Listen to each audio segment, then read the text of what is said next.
एक हिरन जंगल में एक बड़ी नदी के किनारे किनारे धीरे धीरे चल रहा था। वह सोच रहा था, अरे यह कैसी जिंदगी है, मेरा कोई घर नहीं है, शायद मुझे अपना घर बना लेना चाहिए, यह जगह बहुत अच्छी लगती है।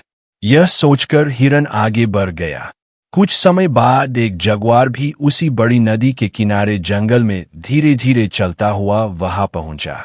उसने भी वही स्थान देखा और सोचा, अरे मेरी जिंदगी भी कैसी है, शायद एक दिन मुझे भी बस जाना चाहिए और अपना घर बनाना चाहिए, यह जगह सबसे अच्छी लगती है। यह सोचकर जगुआर भी आगे बढ़ गया। थोड़ी देर बाद हिरन वापस लौटा। उसने अपने मजबूत सींगों से झाड़ियों को हटाया, छोटे पेड़ों को साफ किया और जमीन को समतल कर दिया ताकि वह अपना घर बना सके। फिर वह जंगल में चला गया। कुछ समय बाद जगुआर वापस आया। उसने साफ और समतल जमीन देखकर कहा, यह वही जगह है जहां मैं अपना घर बनाना चाहता था, लेकिन जमीन तो पहले से साफ और समतल है। यह निश्चित ही भगवान का आशीर्वाद है, मैं यहीं अपना घर बनाऊंगा। उत्साहित होकर जगुआर ने अपने मजबूत और चमकदार दांतों की मदद से जमीन को और चिकना और मजबूत बनाया। फिर वह भी जंगल में चला गया। जब हिरन वापस आया तो उसने देखा कि जमीन और भी सुंदर तथा समतल हो चुकी है। उसने सोचा, स्पष्ट है कि भगवान मेरी मदद कर रहे हैं। नई शक्ति के साथ हिरन ने घर की दीवारें बनाई और काम पूरा होने के बाद फिर जंगल में चला गया।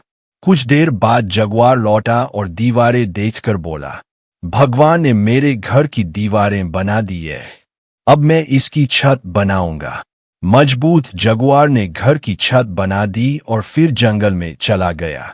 जब हिरन वापस आया और उसने छत देखी तो उसने सोचा, भगवान ने सचमुच मुझे आशीर्वाद दिया है।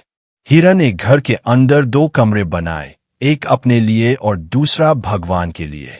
फिर वह एक कमरे में जाकर आराम करने लगा और अंधेरा होने पर सो गया। रात में जगुआर वापस आया और उसने घर में 2 कमरे देखे। उसने सोचा, भगवान ने मेरे साथ रहने के लिए अपने लिए एक कमरा बनाया है। वह दूसरे कमरे में जाकर सो गया।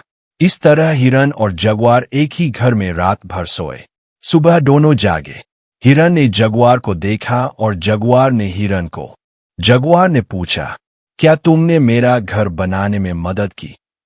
हिरन बोला, हाँ मैंने की। क्या तुमने भी मेरा घर बनाने में मदद की? हाँ मैंने की। इस तरह हिरन और जगुआर कुछ समय तक शांति से साथ रहने लगे। लेकिन एक दिन जगुआर को बहुत भूख लगी। उसने कहा, आग जलाओ, बर्तन में पानी उबालो, मैं शिकार पर जा रहा हूं। यह कहकर जगुआर चला गया और हिरन ने आग जलाकर पानी तैयार किया। जगुआर ने एक दूसरे हिरन का शिकार किया और उसे मारकर घर ले आया। फिर उसने उसका मांस पकाना शुरू किया। जब हिरन ने देखा कि जगुआर क्या पका रहा है तो उसे बहुत दुख हुआ। जगुआर खाने लगा, लेकिन हिरन डर गया और कुछ भी खा नहीं सका। हिरन अपने कमरे में जाकर सोने की कोशिश करने लगा। जगुआर भी अपने कमरे में चला गया। पूरी रात हिरन जागता रहा। उसे डर था कि कहीं जगुआर आकर उसे खा न जाए। अगली सुबह हिरन ने जगुआर से कहा, आग जलाओ, बर्तन रखो, पानी उबालो, मैं शिकार पर जा रहा हूं। हिरन जंगल में गया। वहां उसने एक जगुआर को पेड़ की छाल पर अपने पंजे तेज करते हुए देखा। हिरन आगे बढ़ता गया जब तक कि उसे एक तमांदुआ, चींटी खाने वाला जीव, नहीं मिला। हिरन ने उससे कहा, उस जगुआर ने तुम्हारे बारे में बुरा कहा है।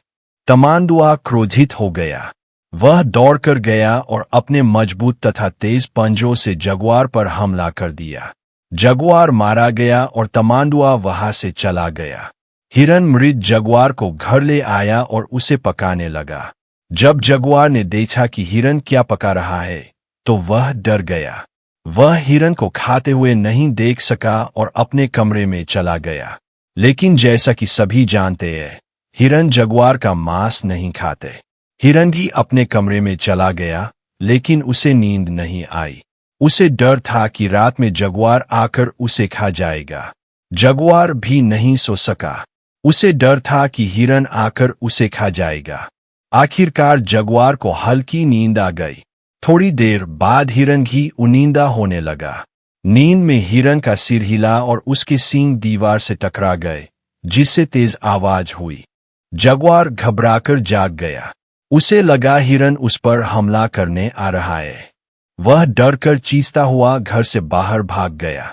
हिरन को लगा कि जगुआर उसे मारने आ रहा है, इसलिए वह भी घर से भाग गया। जगुआर एक दिशा में भागा और हिरन दूसरी दिशा में।